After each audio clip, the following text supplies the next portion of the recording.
CTET सितंबर 2026 के लिए आज का क्लास बहुत ज्यादा इंपॉर्टेंट है क्योंकि आज सीडीपी प्रैक्टिस का छठा दिन है और इस छठे दिन में फिर हम लोग करेंगे 30 क्वेश्चन को, क्योंकि यह क्लास चल रहा है चक्रव्यूह क्लास और इसमें करेंगे 30 क्वेश्चन का प्रैक्टिस, जो कि आज तक हम लोगों ने 150 क्वेश्चन को कंप्लीट कर रखा है और ये पूरा सीरीज जो है वो 300 सीरीज का है, यानी कि 300 क्वेश्चन का सीरीज है। ये इसमें 300 जो क्वेश्चन है वो सारा प्रीवियस ईयर क्वेश्चन है और मोस्ट इंपोर्टेंट क्वेश्चन है, क्योंकि इसमें रीजन असर्शन भी है और बाइलिंगुअल भी पूरा क्वेश्चन है। तो आप अगर नए व्यूवर्स हैं तो चैनल पे लास्ट तक बने रहिए और वीडियो को स्किप नहीं कीजिए। और अभी तक आप लोगों ने अगर चैनल को सब्सक्राइब नहीं किया है तो सब्सक्राइब कर दीजिए, और जिन लोगों ने सब्सक्राइब किया है उनको एक बड़ा सा थैंक यू। स्टार्ट करते हैं आज का क्लास। आज है सीडीपी प्रैक्टिस का छठा दिन और छठे दिन में फिर करेंगे 30 क्वेश्चन और देखेंगे कि 30 में 30 किन किन विद्यार्थी का, किन किन शिक्षक का अभ्यर्थी का आता है। सीटेट पास करना है तो हमारे इस वीडियो को लास्ट तक देखिए। ट्रिक के साथ एक एक ऑप्शन का एनालाइज किया जाएगा कि कौन सा ऑप्शन कैसे टिक आउट किया जाता है और कैसे डील किया जाता है। स्टार्ट करते हैं आज का पहला सवाल। एक बच्चा पेंसिल पकड़ने और लिखने से पहले गेंद फेंकने की क्षमता पा लेता है। यह स्थिति विकास के किस सिद्धांत की ओर दर्शाता है? देखिए, पेंसिल पकड़ने से पहले बच्चा पेंसिल पकड़ने से पहले, पेंसिल है, पकड़ने से पहले गेंद पकड़ता है। पेंसिल को पकड़ने से पहले क्या करता है? गेंद फेंकने की क्षमता पा लेता है। यानी कि बच्चा जो है वो गतिक कौशल कर रहा है, लेकिन कैसा गतिक कौशल कर रहा है? तो सूक्ष्म गतिक कौशल नहीं कर रहा है ना? तो बताइए कैसा गतिक कौशल कर रहा है? तो सूक्ष्म गतिक कौशल नहीं कर रहा है, बल्कि आपको बड़ा गतिक कौशल कर रहा है। तो यहाँ पर जो पूछ रहा है कि एक बच्चा पेंसिल पकड़ने और लिखने से पहले गेंद फेंकने की क्षमता पा लेता है, यह स्थिति विकास के किस सिद्धांत की ओर इशारा करता है? यानी कि ये जो सिचुएशन है विकास के किस सिद्धांत की ओर इशारा कर रहा है? देखिए, सेफेलोकॉर्डल में ऐसा नहीं होगा। सेफेलोकॉर्डल में पहले पेंसिल पकड़ेगा, उसके बाद फिर गेंद पकड़ेगा। तो पहले इसमें गेंद पकड़ा है। और यूनिफॉर्मली पैटर्न में ऐसा कुछ होगा नहीं, प्रिंसिपल ऑफ इंटीग्रेशन में ऐसा कुछ होगा नहीं। तो क्या है? प्रॉक्सिमी डिस्टल, यानी कि अधोगामी सिद्धांत। अधोगामी सिद्धांत में क्या होता है? बच्चा पहले बड़ी चीजों को पकड़ना शुरुआत करता है, बाद में पेंसिल, पेन, रबर, ये सब, है ना? तो आपको जो बच्चा है वो किस सिचुएशन में है? बच्चा जो है अधोगामी सिद्धांत का पालन कर रहा है। कौन सा सिद्धांत का पालन कर रहा है? अधोगामी, प्रॉक्सिमी डिस्टल। ठीक है। सेफेलोकॉर्डल नहीं, सेफेलोकॉर्डल में पहले पेंसिल पकड़ता बाद में गेंद। अब प्रॉक्सिमी डिस्टल कर रहा है तो पहले गेंद पकड़ता बाद में पेंसिल। बात समझ में आया? चलिए आइए, निम्नलिखित में से सेकंड क्वेश्चन, निम्नलिखित में से कौन सा एक संरचनावादी कक्षा का अभिलक्षण है? यानी कि कौन सा एक कैरेक्टरिस्टिक्स है जिसमें कंस्ट्रक्टिविस्ट क्लासरूम को फॉलो किया जा रहा है? कंस्ट्रक्टिविस्ट क्लासरूम का कौन सा एक कैरेक्टरिस्टिक्स है? अधिगम प्रक्रिया में अधिगमकर्ता निष्क्रिय होते हैं, क्या एक कंस्ट्रक्टिविस्ट क्लासरूम का यह अच्छाई है? क्या पाठ्यक्रम को यंत्रवत याद करने पर अत्यधिक महत्व दिया जाता है? क्या ये एक कंस्ट्रक्टिविस्ट क्लासरूम का ये एग्जाम्पल है, अभिलक्षण है? या फिर कक्षा में बच्चों को प्रश्न पूछने के लिए प्रोत्साहित नहीं किया जाता है? क्या एक संरचनात्मक या रचनात्मक क्लासरूम का ये पहचान है? या कक्षा कक्ष में बच्चों के पिछले अनुभवों का उपयोग नए ज्ञान की रचना के लिए किया जाता है? क्या यह एक कंस्ट्रक्टिविस्ट क्लासरूम का अभिलक्षण है, यानी कि कैरेक्टरिस्टिक्स है कंस्ट्रक्टिविस्ट क्लासरूम का? इसमें सवाल पूछा गया पॉजिटिव, निम्नलिखित में से कौन सा एक संरचनावादी कक्षा का अभिलक्षण है? तो सबसे पहले जो जो निगेटिव टैग वर्ड है उसको आप हटा दीजिए, उसको आप क्या कीजिएगा? हटा दीजिएगा। तो देखिए क्या बोल रहा है? अधिगम प्रक्रिया में अधिगमकर्ता निष्क्रिय होते हैं। अधिगमकर्ता कौन है? बच्चा है। तो बच्चा निष्क्रिय नहीं होता है, बल्कि पैसिव नहीं होता, बल्कि एक्टिव होता है, क्योंकि कैसा क्लासरूम है? संरचनावादी। संरचनावादी मतलब खुद से बच्चा कंस्ट्रक्ट करके कुछ ना कुछ सीख रहा है। तो यहाँ पर जो नहीं लिखा हुआ है, निष्क्रिय जो लिखा हुआ है, ये टैग वर्ड निगेटिव है, इसलिए ये निगेटिव टैग वर्ड हो गया, क्योंकि क्वेश्चन पूछा गया पॉजिटिव में और आंसर भी पॉजिटिव आना चाहिए। चलिए, यंत्रवत याद करने पर अधिक महत्व देना चाहिए, ये भी निगेटिव है, तो ये नहीं होगा। अच्छा, कक्षा में बच्चों को प्रश्न पूछने के लिए प्रोत्साहित नहीं किया जाता है। देखिए, प्रोत्साहित नहीं किया जाता नहीं, बल्कि संरचनावादी क्लासरूम में बच्चे को प्रश्न पूछने के लिए, क्वेश्चन करने के लिए प्रोत्साहित किया जाता है, तो ये भी निगेटिव है। अब देखते हैं लास्ट में जो बचेगा वो पॉजिटिव हो जाएगा। देखते हैं कि डी में क्या लिखा है कि कक्षा में बच्चों को पिछले अनुभवों का उपयोग नए ज्ञान की रचना के लिए किया जाता है। जी बिल्कुल, जो पिछला ज्ञान है बच्चे का वो नए ज्ञान के निर्माण में बहुत ज्यादा सहायक है।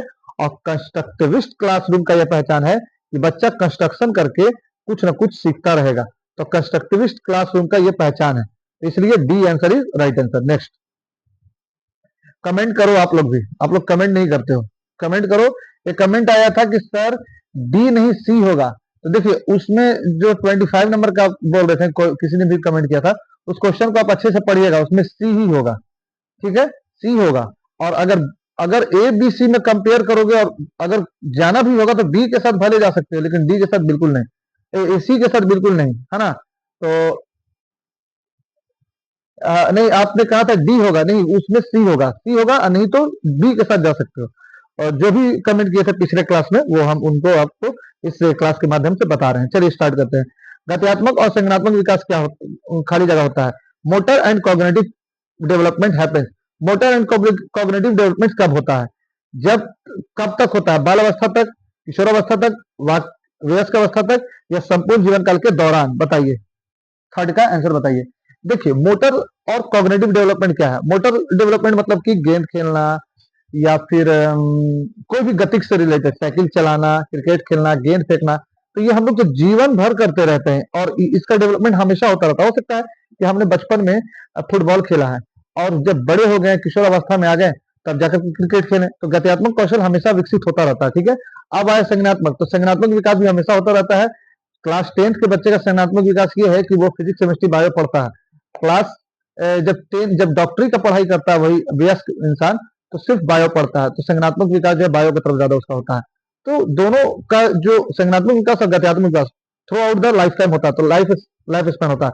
और विकास के बारे में कहा भी गया है कि विकास जो है वॉर्म वॉर्म टू टॉम चलता है ना, वॉर्म टू टॉम, भ्रूण से लेकर के कब्र तक चलता है। तो इस हिसाब से भी ये through out the life span सही होगा।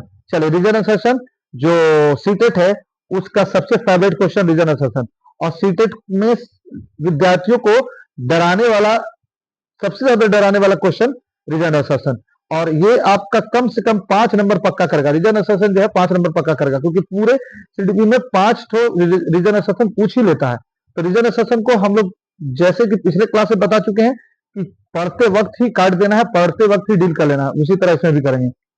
रूबी 18 महीने में 2 शब्दों का उच्चारण कर सकती थी, जबकि पूजा ने 24 महीने में ऐसा किया था। इसलिए पूजा का विकास पक्के और पर निलंबित है, पक्के तौर पर निलंबित है। ये स्टेटमेंट हुआ। ठीक है, इसका रीजन पढ़ते हैं कि इसका रीजन क्या दिया जा रहा है। इसका रीजन क्या दिया जा रहा है, चलिए इसका रीजन क्या दिया जा रहा है पढ़ते हैं। हाँ, कारण, विकासात्मक प्रतिमान बच्चों के लिए निर्धारित लक्ष्यों की उपलब्धि के लिए सटीक आयु की सही भविष्यवाणी करते हैं, यही सही विकल्प चुना। देखो, सटीक आयु की सही भविष्यवाणी नहीं करते हैं। ठीक, और विकासात्मक प्रतिमान बच्चों के लिए निर्धारित निर्धारित लक्ष्य की उपलब्धि का तो ठीक है, लेकिन सटीक आयु में सटीक भविष्यवाणी बिल्कुल नहीं करते। तो यहाँ पर आर गलत है। ठीक है, और फिर से हम लोग असर्शन पढ़ लेते हैं, क्योंकि असर्शन ठीक से नहीं पढ़ते। 18 महीने में 2 शब्दों का उच्चारण कर सकती थी, जबकि पूजा 24 महीने में ऐसा किया था। इसलिए पूजा का विकास पक्के तौर पर निलंबित है। नहीं, ऐसा नहीं है, ये भी स्टेटमेंट गलत है। देखो इंग्लिश में समझ में आता है। Developmental milestones accurately predict the exact as for the, नहीं नहीं नहीं, ये नहीं, इसको इंग्लिश में पढ़ते हैं। हाँ, Rumi could make 2 words until since at 18 months while Pooja did so at 24 months. So Pooja is definitely developmental delayed. नहीं, ऐसा नहीं है कि पूजा जो है उसको डेवलपमेंट में देर हो रहा है, ऐसा बात नहीं है। हो सकता है कि देखो डेवलपमेंट में क्या होता है, हो सकता है कि शाब्दिक विकास जो है वो रूमी का ज्यादा हुआ, हो सकता है कि पूजा का शाब्दिक विकास ज्यादा ना हो करके जो है लेखन विकास ज्यादा हुआ होगा। तो इसलिए ये हम नहीं कह सकते कि पूजा जो है, पूजा का विकास कम हुआ। तो अभी कथन भी गलत है और ये तो गलत हम कर ही दिए थे, और रीजन भी गलत है। तो यहाँ पर स्टेटमेंट पढ़ते हैं, दोनों गलत है। Both and R true and R is the correct explanation, गलत बात। Both and R true but R is not the correct explanation, ये भी गलत। ए ट्रू कहां से हो जाएगा, ए और आर दोनों फॉल्स, सही आंसर डी हो जाएगा। ठीक, नेक्स्ट। फिर रीजन एसेशन, रीजन एसेशन वाले लोग जिनको जिनको रीजन एसेशन में दिक्कत होता है, सब लोग ध्यान से पढ़ो और जवाब दो, क्योंकि रीजन एसेशन एग्जाम में पूछेगा ही और आपसे गलती होगा ही। ठीक, एक बच्चे 11 महीने में चलना सीखता है, जबकि दूसरा 15 महीने में चलना सीखता है। हाँ, डेवलपमेंट में या ग्रोथ में वेरिएशन हो सकता है।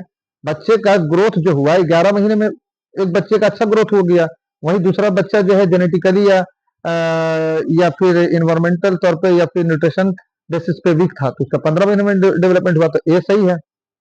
व्यक्तियों में विकास भिन्न भिन्न दरों पर होता है, बिल्कुल 100% सही है ना। डेवलपमेंट का जो रेट है वो वेरी करता है, डेवलपमेंट का रेट जो है वो वेरी करता है, और वेरिएशन होता है डेवलपमेंट के रेट में।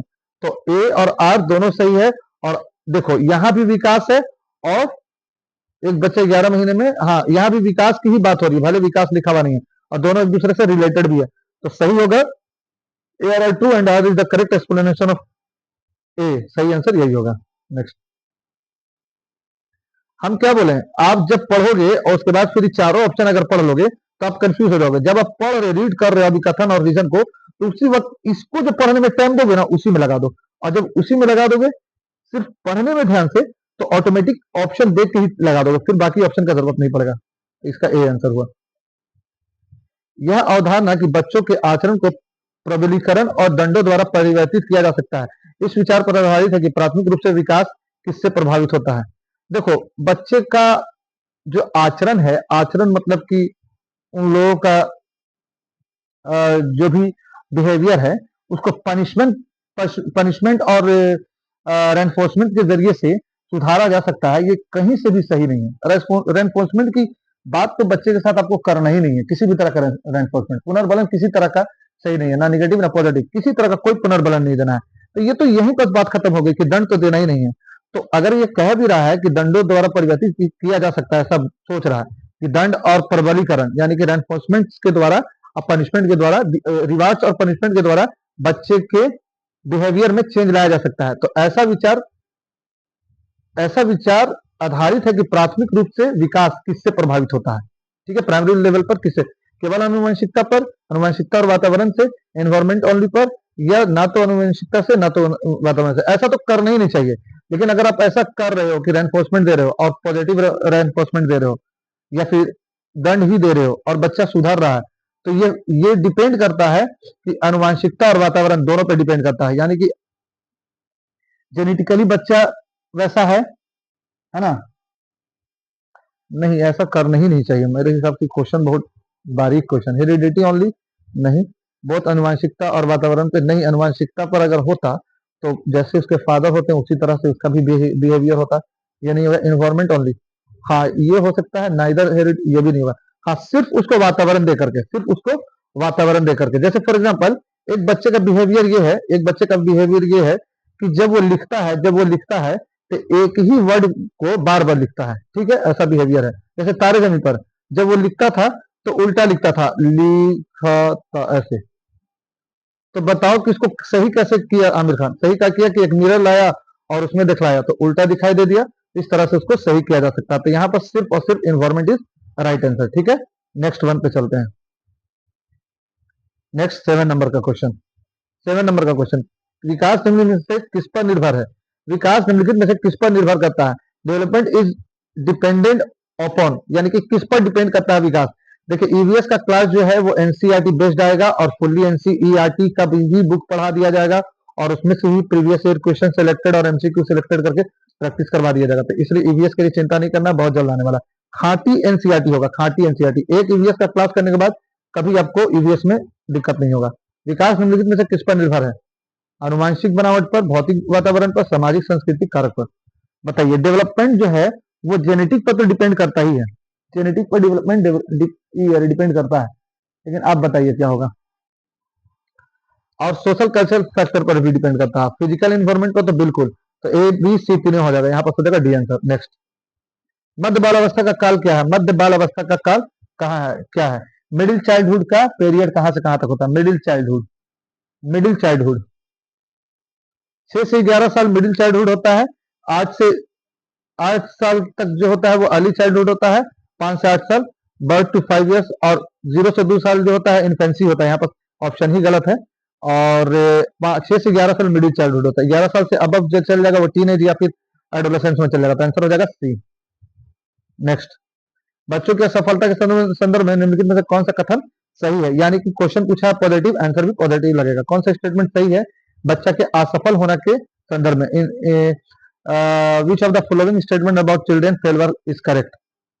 हमेशा उनके अनुवांशिक, बच्चों की असफलता का गुणरोपण हमेशा उनके अनुवांशिक दोषों को किया जा सकता है। बच्चों की असफलता का कारण व्यवस्था द्वारा बच्चों की व्यक्तिगत जरूरतों को अनदेखा करना है, या देखिए बी हो सकता है सही होगा, लेकिन सी पढ़ते हैं। वे बालकों के अभिभावक जो कभी स्कूल नहीं गए हैं और अपने बच्चों की शिक्षा में रुचि नहीं रखते हैं, क्या इस वजह से बच्चा असफल हो गया, या हाशिए पर रहने वाले समुदाय के बच्चे अकादमिक सफलता प्राप्त करने में सक्षम नहीं होते। ये तो पूरा काट दो।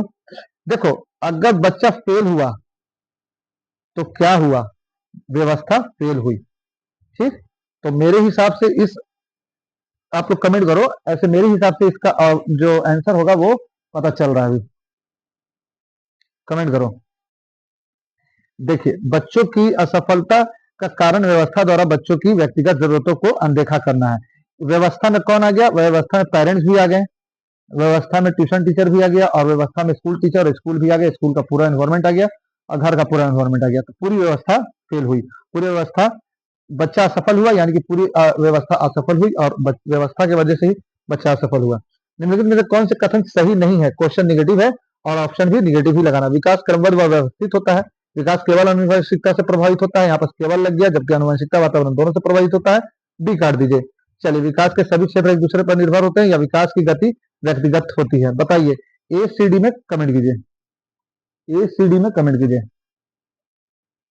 अच्छा, अच्छा, ए सी डी में कमेंट कीजिए। और हम निगेटिव पूछ रहे थे, तो निगेटिव का भाई निगेटिव, यही हो जाएगा आंसर बी। विकास केवल आनुवंशिकता से प्रभावित होता है, केवल लगा हुआ है, यहाँ भी निगेटिव पूछा गया, निगेटिव भाई negative answer.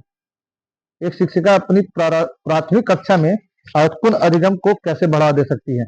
How can a teacher enhance effective learning in elementary classroom, बताइए।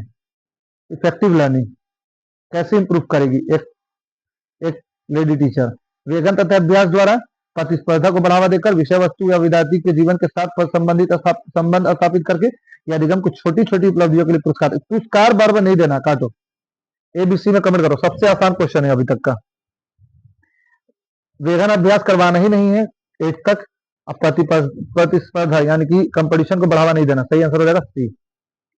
चलिए, भाषा अर्जन के संदर्भ में निम्नलिखित में से कौन सा चरण संवेदनशील है, सबसे ज्यादा सेंसिटिव पीरियड कौन सा है भाषा अर्जन, यानी कि लैंग्वेज एक्विजिशन के रिलेशन में, यानी कि लैंग्वेज एक्विजिशन के संबंध में सबसे ज्यादा सेंसिटिव पीरियड जो होता है वो प्रारंभिक बाल अवस्था होता है, जो आपको 2 साल से 9 साल तक का होता है, या 11 साल तक का होता है, ठीक है, या 2 साल से 7 साल तक का होता है। अर्ली चाइल्डहुड, इन्फेंसी के बाद का सारा टाइम जो है, और मिडिल चाइल्डहुड से पहले का बहुत ही सेंसिटिव होता है। इस टाइम बच्चा का भाषा ज्ञान और भाषा अर्जन अच्छे से होना चाहिए। अनुपमा अपनी कक्षा में विज्ञान पढ़ाते हुए गणित के संप्रत्यायों के साथ संबंध बनाती है। इस प्रकार शिक्षा शास्त्र है, इस प्रकार का शिक्षा शास्त्र को क्या कहेंगे। अनुपमा एक टीचर है, पढ़ा रही है साइंस, लेकिन इसका रिलेशन जो है किससे बना रही है, गणित से रिलेशन बना रही है। साइंस का रिलेशन गणित से बनाना अच्छी बात है, एक साइंस टीचर के अंदर ये गुण होना भी चाहिए। तो इस तरह का पढ़ाना, इस तरह का शिक्षा शास्त्र क्या कहलाएगा, पढ़ाने का मेथड क्या कहलाएगा।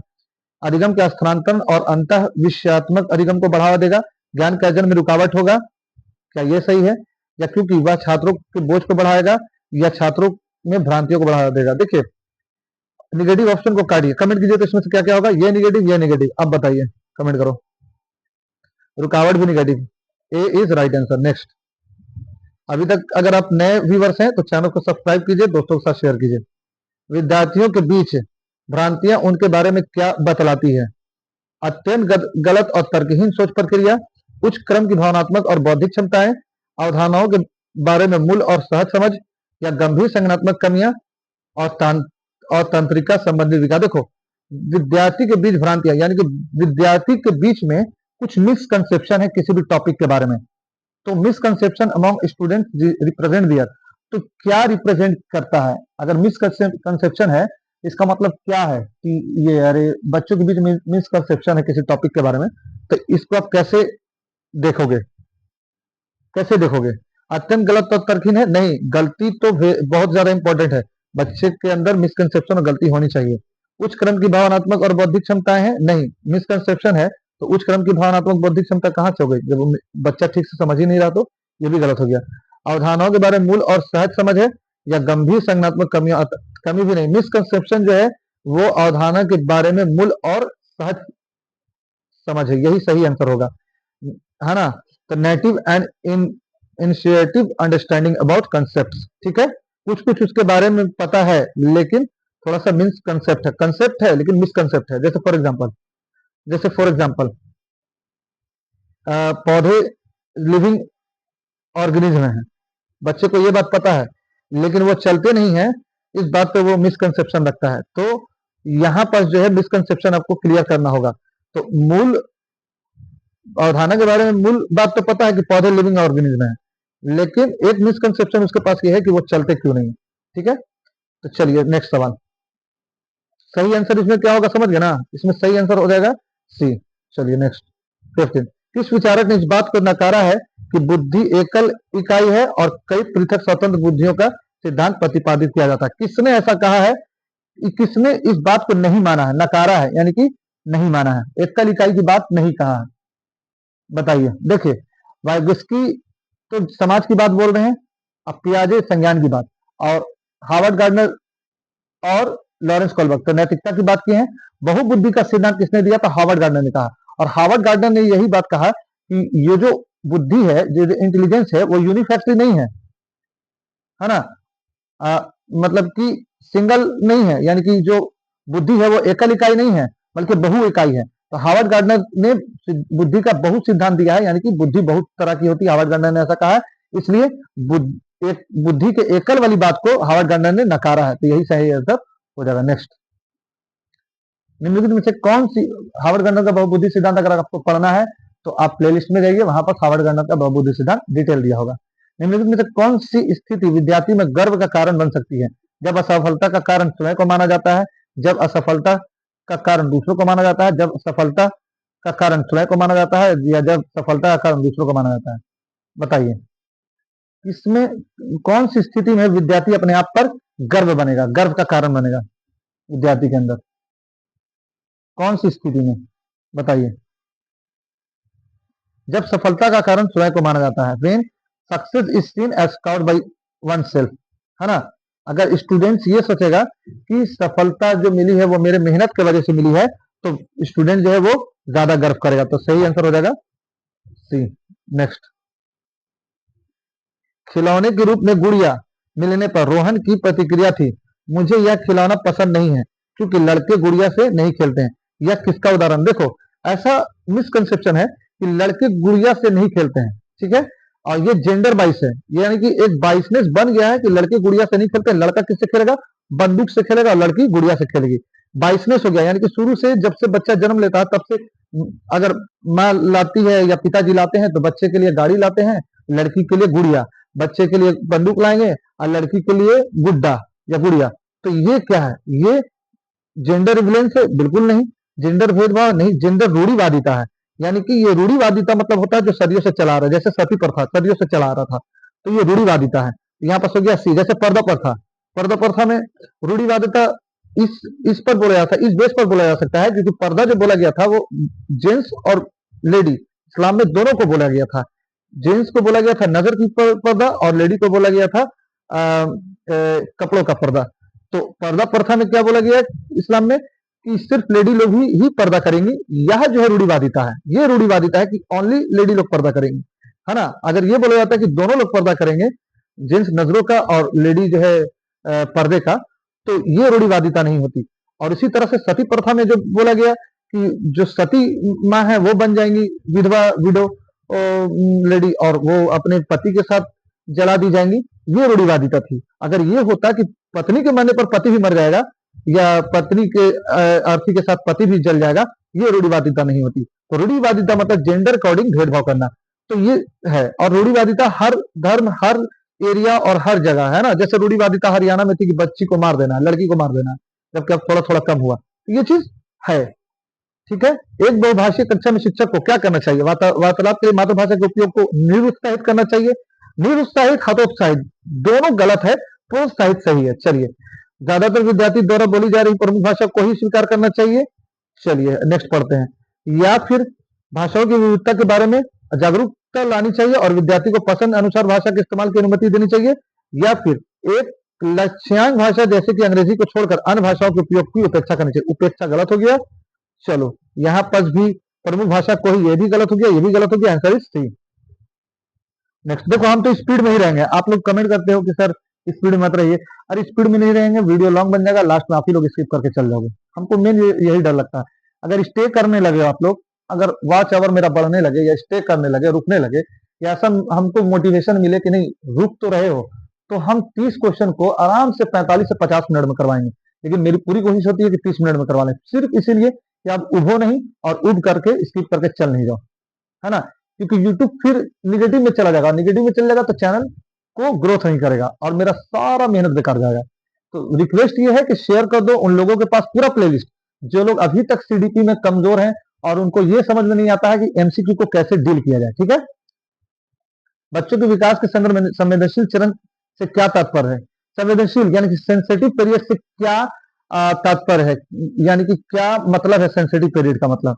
सेंसिटिव पीरियड का मतलब क्या है, क्या बोल रहा है कि the sensitive period is child development represent, क्या रिप्रेजेंट करता है चाइल्ड डेवलपमेंट में? सेंसिटिव पीरियड जो है वो क्या रिप्रेजेंट करता है, बताइएगा। ऑप्शन पढ़ दें, चलिए। किसी व्यक्ति में विशिष्ट क्षमताओं के उत्थान का इष्टतम चरण, या गर्भधारण से जन्म तक विकासात्मक चरण, या शैशवावस्था से प्रारंभिक वयस्क अवस्था में परागमन का विकासात्मक चरण, या फिर किसी व्यक्ति में अंतःस्राव में हुए अचानक परिवर्तनों का विकासात्मक चरण। क्या होगा? इंग्लिश पढ़ लेते हैं इसको। इंग्लिश लिखा हुआ है कि the optimal period for particular capacities to emerge in an individual, या फिर the developmental period from conception to birth, या फिर the development period of transition from childhood to early childhood, या फिर the development period of sudden hormonal change in an individual. Hormonal change इसमें होगा नहीं, यहाँ पर यहीं पर गलत आ गया, इंग्लिश से भी पकड़ा रहा है। Transition from childhood to early childhood ये भी नहीं होगा। Period from conception to birth नहीं, जन्म से लेकर के वॉम तक का गर्भधारण से नहीं, ये सेंसिटिव पीरियड होता ही नहीं है। कंसेप्शन से लेकर के बर्थ तक तो होगा ही नहीं, 0 से 9 वर्ष में क्या सेंसिटिव पीरियड होगा। तो यहाँ पर सीधा किसी व्यक्ति में विशिष्ट क्षमताओं के उत्थान का इष्टतम चरण से यही सही आंसर यही होगा, ए ऑप्टिमल पीरियड, जिसमें बच्चा का कैपेसिटी ग्रोथ करे। चलिए 20 क्वेश्चन। मेहनत लगता है, मेहनत। अब मेहनत इतना लगता है जिसका हम जवाब नहीं दे सकते, बहुत ज्यादा मेहनत। अभी एनसीईआरटी का पैटर्न बन रहा है ईवीएस का, अब वो ईवीएस का क्लास जब आएगा तो धमाकेदार होगा। लेकिन मेरा पूरा कंटेंट बनाने के बाद, पूरा पीवाईक्यू बनाने के बाद जब वो वीडियो आएगा और उसमें 4 व्यू 5 व्यू अगर जाएगा पहले 2-3 आवर में, तो इससे तो डिमोटिवेशन होता है ना, इससे तो लगता है कि सब छोड़ दे। तो ऐसा ना किया करो भाई, बहुत दर्द होता है, बहुत तकलीफ होता है ना। अब बहुत अच्छा क्लास लाने वाले हैं ईवीएस का, बस सब्र रखो। जैसे ही ये 300 क्वेश्चन कंप्लीट होगा, ईवीएस का ही चलेगा, घबराना नहीं है। ऑफिस साइंस का निम्नलिखित में से कौन सा कथन आंतरिक प्रेरणा का उदाहरण है? इनर मोटिवेशन का कौन सा स्टेटमेंट इनर मोटिवेशन का ये एग्जांपल है? ठीक है, चलिए। मुझे पढ़ाई करनी चाहिए क्योंकि वह संप्रदायों की समझ बनाने के लिए जरूरी है, क्या ये इनर मोटिवेशन है? मुझे शिक्षक द्वारा दंड से बचने के लिए अध्ययन करना चाहिए, क्या ये इनर मोटिवेशन है? मुझे प्रतियोगिता में प्रथम स्थान प्राप्त करने के लिए पढ़ाई करना चाहिए, क्या इनर मोटिवेशन है? मुझे अपने साथियों से प्रशंसा प्रभुत्व प्राप्त करने के लिए इनर अध्ययन करना चाहिए, क्या यह इनर मोटिवेशन है? मुझे एक ठो पापा बुलेट देंगे इसलिए सीटेट पास करना चाहिए, क्या यह इनर मोटिवेशन है? नहीं ना है। तो देखिए, संप्रभुत्व व तारीफ कर वाहवाही लूटने के लिए कोई काम कर रहे हो, इनर मोटिवेशन नहीं। प्रतियोगिता में अव्वल आने के लिए काम कर रहे हो, इनर मोटिवेशन नहीं। दंड से बचने के लिए काम कर रहे हो, इनर मोटिवेशन नहीं है। इसलिए पढ़ाई कर रहे हैं क्योंकि हमको समझना है, ये इनर मोटिवेशन ए हो गया। एक शिक्षक 1 महीने की अवधि के अंतराल में विद्यार्थी को निबंध लेखन के लिए कई ड्राफ्ट लिखने के लिए सहयोग देता है। यदि वह या शिक्षक प्रत्येक विद्यार्थी के सभी ड्राफ्ट को ध्यान में रखता है और उन सभी ड्राफ्ट पर काम करने की प्रक्रिया को भी मान्यता देता है, तो इस प्रकार के मूल्यांकन को क्या कहेंगे? कोई एक टीचर है, क्या कर रहा है? कोई एक टीचर है, निबंध लिखवा रहा है, ऐसे लिखवा रहा है, ठीक है, लिखने के लिए सहयोग देता है, और वह शिक्षक प्रत्येक विद्यार्थी के सभी ड्राफ्ट को ध्यान से में रखता है, सभी ड्राफ्ट पर काम करने की प्रक्रिया को भी मान्यता देता है, जैसे जैसे पूरा बच्चा लोग काम किया, और इस प्रकार का मूल्यांकन क्या कहलाएगा? ऐसा असेसमेंट क्या कहलाएगा? समेटिव। वो देख रहा था जब वो विद्यार्थी एक पेज में निबंध लिख रहा था तो टीचर वॉच भी कर रहा था, तो ऐसा क्या कहलाएगा? Summative assessment, non refund assessment, या फॉर्मेटिव असेसमेंट, या स्टैंडर्डाइज असेसमेंट? कौन सा स्टेटमेंट असेसमेंट कहलाएगा? देखो एक बात बोले, जो जो संडे वार्ता हुआ था, संडे वार्ता, उस संडे वार्ता में आप लोग लाइव नहीं आए थे 8 बजे, जो कि अच्छी बात नहीं है, अच्छी बात नहीं है। और लाइव नहीं आए थे, लाइव आना चाहिए। थोड़ा सा अच्छा लगता है क्योंकि आप लोग का सवाल मिलेगा तो अच्छी बात है। और कुछ लोग लाइव आए थे जिन्होंने सवाल किया, उसका जवाब भी दिया गया है, तो आया करो। फॉर्मेटिव असेसमेंट कहलाता है, ठीक है। फॉर्मेटिव असेसमेंट किसको कहा जाता है? जो शिक्षण प्रक्रिया के दौरान हो, यानी कि शिक्षण जिस टाइम हम लोग पढ़ा रहे हैं उसी टाइम असेस कर लेंगे तो फॉर्मेटिव हो गया, और साल के अंत में जो हुआ वो समेटिव हो गया, ठीक है, असेसमेंट। चलिए 22, निम्नलिखित कथनों में से बुद्धिमत्ता के बारे में कौन सा कथन सही है? बुद्धिमत्ता, इंटेलिजेंस के बारे में। चलिए, बुद्धिमत्ता को केवल बुद्धि लब्धि परीक्षणों द्वारा ही मापा जा सकता है, या बुद्धिमत्ता इधर कर लेते हैं, हाँ, या बुद्धिमत्ता संबंधी व्यक्तिगत विभिन्नताओं में आनुवंशिकता की कोई भूमिका नहीं होती है, या एक क्षेत्र में उच्च बुद्धिमत्ता अन्य क्षेत्रों में भी उच्च बुद्धिमत्ता को सुनिश्चित करता है, या फिर बुद्धिमत्ता विद्यालय में बेहतर प्रदर्शन करने की योग्यता से अधिक होता है। देखो, अभी तुरंत तुरंत बताया है कि जो जो निगेटिव टैग वर्ड है या निगेटिव स्टेटमेंट है उसको आप लोग काट दो, क्योंकि सवाल पॉजिटिव में है। आप तो सही बताओ, अब इसको तो तुम ही लोग कमेंट करो, हम नहीं करेंगे। कर दो, हमको करना होगा। देखो, यहाँ बोल रहा है बुद्धिमत्ता को केवल बुद्धि, ये गलत हो गया, केवल लगा हुआ है। बुद्धिमत्ता संबंधी व्यक्तिगत विभिन्नताओं में आनुवंशिकता की कोई भूमिका, बहुत बड़ी भूमिका है आनुवंशिकता की। उसके बाद एक क्षेत्र में उच्च बुद्धिमत्ता अन्य क्षेत्रों में भी उच्च बुद्धिमत्ता को सुनिश्चित करता है, ये भी सही है। ये गलत है, क्योंकि एक क्षेत्र में अगर उच्च बुद्धिमत्ता, मान लिया कि सचिन क्रिकेट अच्छा खेलता है, तो ये जरूरी नहीं कि सचिन चेस भी अच्छा खेलेगा, तो ये यहाँ पर यही बात लिखा हुआ है कि वो चेस भी अच्छा खेलेगा, नहीं। यहाँ पर सही आंसर हो जाएगा कि बुद्धिमत्ता विद्यालय में बेहतर प्रदर्शन करने की योग्यता से अधिक है। ये बात सही है कि जो इंटेलिजेंस है वो सिर्फ ये नहीं है कि स्कूल में बहुत अच्छा ने परफॉर्म किया, नहीं, इससे भी आगे बढ़ करके इंटेलिजेंस होता है। स्कूल में बहुत अच्छा परफॉर्मेंस से भी आगे बढ़कर इंटेलिजेंस होता है। सही हो जाएगा डी। खेल के मैदान में भी अच्छा कर सकते हो। 23, बच्चे अक्सर विभिन्न संकल्पों के बारे में वैकल्पिक संकल्पनाएं और भ्रांतियां गठित कर लेते हैं। इस संदर्भ में कौन सा कथन सही नहीं है? क्वेश्चन निगेटिव है, आंसर भी निगेटिव होगा, ठीक है, नहीं है, निगेटिव क्वेश्चन, आंसर भी निगेटिव। एक अध्यापिका को बच्चों द्वारा गठित वैकल्पिक संकल्पना और भ्रांतियों को सख्त रूप से हतोत्साहित करना चाहिए। देखिए, पकड़ा गया है, लेकिन बी सी डी पढ़ लेते हैं। बच्चों को में वैकल्पिक संकल्पना और भ्रांतियों का गठन बहुत स्वाभाविक है, स्वाभाविक तो है ही, पॉजिटिव है, पॉजिटिव है, तो ये आंसर नहीं होगा। एक अध्यापिका को निष्क्रिय रूप से इन वैकल्पिक संकल्पना और भ्रांतियों पर गौर करना चाहिए, निश्चित रूप से, हाँ, निष्क्रिय निश्चित रूप से, ये भी सही है, ये भी सही है, क्योंकि क्वेश्चन पूछा है गलत, इसलिए गलत होगा, और जो सही है वही गलत है। चलिए, alternative conception and misconception are not always baseless, rather they represent childhood, ये भी सही है, इसलिए ये भी गलत है। जो गलत है वही सही है, और यहाँ क्वेश्चन पूछा है गलत, तो आंसर हो जाएगा ए, क्योंकि ये गलत है, यही सही है। तो निगेटिव का भाई negative, A answer is right. 24 हो गया, अब आइए 25 पर। तुम्हारा लाइक करने में कुछ नहीं जाएगा, लेकिन अगर लाइक कर दोगे तो मेरा रिकमेंडेशन बढ़ जाएगा और हम और अच्छा कंटेंट बनाएंगे, तो थोड़ा लाइक करो, ठीक है। एक घोड़े को देखकर एक 3 वर्षीय बालिका चकित चकित होकर बोली, वाह, इतना बड़ा कुत्ता। जिन पियाजे के सैद्धांतिक विकास के सिद्धांत के अनुसार बालिका की यह प्रतिक्रिया निम्नलिखित में से किसका उदाहरण है? देखो, जो बच्चा है वो घोड़ा को देख करके कुत्ता कह रहा है, यानी कि बच्चे ने इससे पहले कुत्ते को देखा है, कुत्ता जरूर काला होगा, घोड़ा भी काला होगा, या कुत्ता सफेद होगा, घोड़ा भी सफेद होगा। तो बच्चे के दिमाग में ये मिसकंसेप्शन बैठ गया है कि सफेद जो होता है वो सारा का सारा क्या होता है, कुत्ता होता है। तो घोड़े को देखकर भी वो क्या बोल रही है, घोड़े को देखकर भी घोड़े को क्या बोल रही है, घोड़े को कुत्ता बोल रही है। तो ऐसा जिन पियाजे के किस स्तर में होता है, बताइए, ऐसा जिन पियाजे के किस स्तर में होता है? ऐसा जिन पियाजे के आत्मसातकरण समावेशन के स्तर में होता है। समावेशन के स्तर में क्या होता है कि बच्चा समावेश कर लिया है अपने दिमाग में कि जो भी काला होगा वो कुत्ता ही होगा, तो घोड़े को भी कुत्ता ही बोल दिया। प्रतीकात्मक सोच में नहीं होता है, ऑब्जेक्ट परमानेंस में भी नहीं, क्योंकि ऑब्जेक्ट परमानेंस में बच्चा क्या करता है, छुपी हुई चीज को पहचान लेता। मान लिया कि यह दीवार है और दीवार के पीछे भी गेंद है, अगर बच्चा एक बार देख चुका है कि दीवार के पीछे गेंद है, तो चाहे कहीं भी छोड़ दो, दीवार के पीछे आकर के गेंद उठा लेगा। ऑब्जेक्ट परमानेंस में ऐसा होता है, ठीक है, तो ये नहीं होगा। तो यहाँ पर सही आंसर हो जाएगा आपको ए। नेक्स्ट 25, एक संप्रदाय को पढ़ाते समय एक शिक्षक एक ऐसा उदाहरण दे रहा है जिसमें उस संप्रदाय से जुड़ी श्रेणी की सबसे महत्वपूर्ण मूल विशेषताएं हैं। ऐसा उदाहरण को खाली जगह कहा जाता है। एक टीचर है पढ़ा रहा है, while teaching a concept teacher is giving an example that has the most important core feature of the category associated with that concept, such as example is called। ऐसा एग्जाम्पल क्या कहलाएगा एक संप्रदाय को पढ़ाते समय? क्वेश्चन ऑप्शन, एक भ्रांति है, एक गैर उदाहरण है, एक आग्रह है, या एक अपवाद है। भ्रांति गैर उदाहरण दोनों काट दो। एक्सपेक्टेशन है, क्या होगा बताओ। ये दोनों तो काट दिए हैं, अब सी और डी में से बता दो क्या होगा।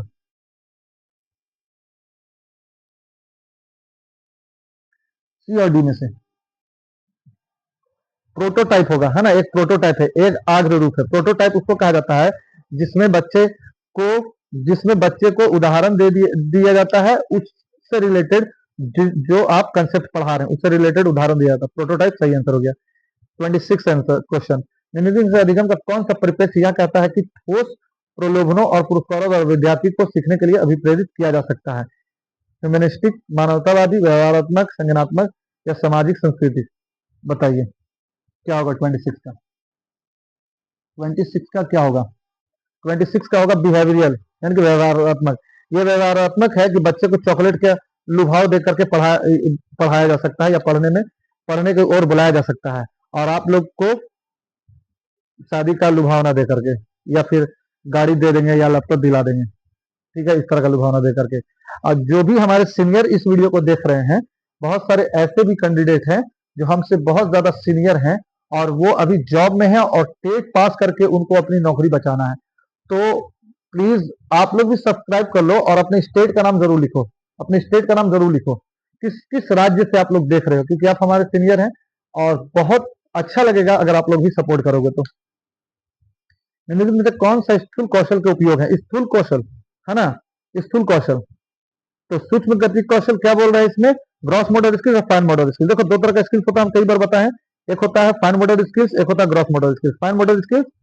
फाइन मोटर स्किल्स और gross motor skills. Gross motor skills गेंद पकड़ना, गेंद फेंकना, फुटबॉल खेलना, कबड्डी खेलना, ये सारा चीज ग्रॉस मोटर स्किल्स हो गया। फाइन मोटर स्किल्स में लिखना, लिखना, रंग या कलर करना, पेंटिंग करना, ये सारा चीज फाइन मोटर स्किल्स हो गया।